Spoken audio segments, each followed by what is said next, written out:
حضرت خواجہ قطب الدین بختیار کاکی رحمہ اللہ یہ بہت بڑے اللہ والے تھے. تو ہندی زبان کے اندر کاکی یہ روٹی کے ٹکڑے کو کہتے ہیں، روٹی کو کہتے ہیں. اور ان کو بختیار کاکی جو ان کا لقب مشہور ہوا، اس کا ایک واقعہ اس کے پیچھے ہے کہ حضرت خواجہ قطب الدین بختیار کاکی رحمہ اللہ جب پیدا ہوئے، ان کے والدین بڑے نیک تھے. انہوں نے سوچا کہ ہم اپنے بچے کی اچھی تربیت کریں گے اور اس کو خوف خدا کا عادی بنائیں گے، اللہ کی ذات پر اس کا پختہ ایمان اور پختہ یقین بنائیں گے.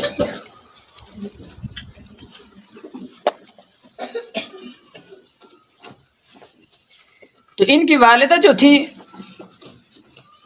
جب ان کو مکتب میں مدرسے میں داخل کیا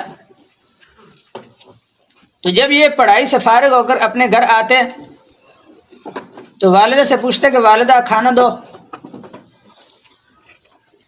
کھانا مانگتے تو والدہ کہتی بیٹا کھانا ہمیں بھی اللہ دیتا ہے، آپ کے ہم والدین ہیں تو آپ کو بھی اللہ ہی کھانا دے گا، آپ اللہ سے مانگو. تو یہ پوچھتے کس طرح مانگوں؟ تو والدہ طریقہ یہ بتاتی ہیں کہ بیٹا آپ پہلے وضو کرو، پھر اس کے بعد مصلی پر بیٹھ کر کے اللہ تعالیٰ سے دعا کرو، اے اللہ جس طرح آپ میرے والدین کو اور ساری کائنات کے انسانوں کو رزق پہنچاتے ہیں، حیوانوں کو، جنات کو اور ہر قسم کے جانداروں کو، جتنی بھی جانور ہیں اور زمین پر جتنی بھی بسنے والی مخلوقات ہیں سب کو آپ رزق دیتے ہیں، تو آپ مجھے بھی رزق دیں، مجھے بھی آپ کھانا پہنچائیں. تو یہ وضو کرتے، ہاتھ منہ دھوتے اور پھر اس کے بعد مصلی پر بیٹھ کر کے دعا کرتے، اے اللہ جس طرح آپ میرے والدین کو رزق دیتے ہیں مجھے بھی دیں. ان کی والدہ سمجھداری یہ کرتی تھی کہ ان کے مصلی سے اٹھنے سے پہلے کھانا تیار کر کے کمرے میں رکھ دیتی تھی. اور جب یہ دعا مانگ کر کے فارغ ہوتے تو کہتی بیٹا جا کر کے اس کمرے میں دیکھو اللہ تعالیٰ نے آپ کے لیے کھانا بھیج دیا ہوگا، آپ کی دعا قبول ہوگی. تو یہ اللہ کی ذات پر پختہ ایمان اور یقین بنانے کا طریقہ تھا.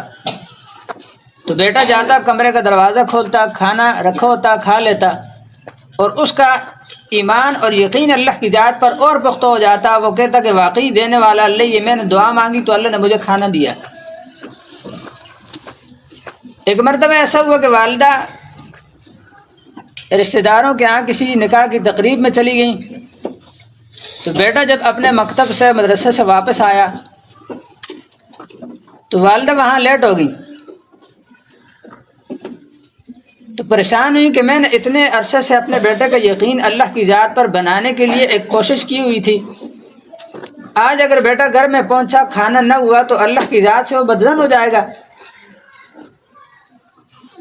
تو میری ساری کی ساری کوشش جو ہے اس پر ساری محنت پر پانی پھر جائے گا.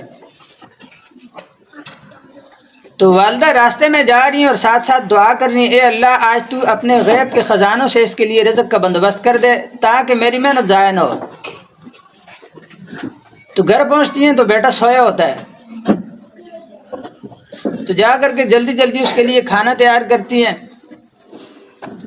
اور پھر اس کے بعد بیٹے کو جگاتی ہیں اور پوچھتی ہیں بیٹا آپ اسی طرح وضو کرو اور دعا کرو اور کھانا کھاؤ. اس بیٹے نے کہا کہ والدہ اپنی ماں سے کہا کہ بات یہ کہ میں نے تو اسی طرح وضو کیا، پھر دعا مانگی اور اس کے بعد میں کمرے میں گیا اور میں نے کھانا تو کھا لیا. تو والدہ بڑی حیران ہوئی،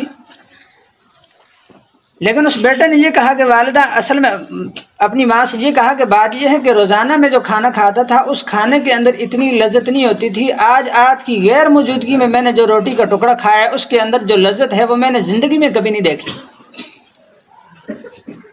تو اللہ تعالی نے والدہ کی اس بات کی لاج رکھی اور غیب کے خزانوں سے رزق کا اس بچے کے لیے بندوبست کیا. اور جب بچہ کمرے میں پہنچا تو پہلے سے اس نے کھانا وہاں رکھا ہوا دیکھا تھا، کھانا کھا لیا. تو والدہ نے اللہ کے سامنے شکر ادا کیا اور رونے لگی، اے اللہ شکر ہے کہ میرے بیٹے کا تیری ذات سے میرا بیٹا آج بدظن نہیں ہوا اور اس کا یقین اللہ کی ذات پر مزید پختہ ہو گیا.